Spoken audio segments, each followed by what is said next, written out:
Hey everyone, so you want to add personal touch to your notifications with Pushcut?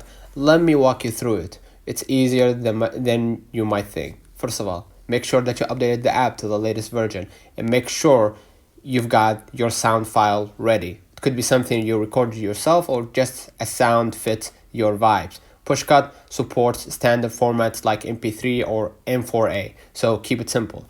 Go back to your screen, then open up the Pushcut. All right. If you have created your own notification automation already, you can just go ahead and click your notification, right? And basically what you're gonna do is scroll a little bit down and you're gonna find the sounds. And you can go ahead right here and see the sounds provided by Pushcut, so you can add it for free. Excuse me. Or you can click add sound from here to add your file that we mentioned before that you have to add already, and you're going to be able to add it to your sounds and you're going to be able to select it, right?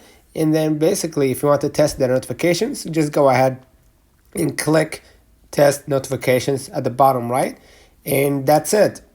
Now every time you get a notification, it's going to feel like it was made just for you. Have a fun customizing and let me know if you come up with any creative ideas for sounds. You know I'd love to hear them. So don't forget to like and subscribe, turn on the notification bell to receive every video we upload. Thank you for watching.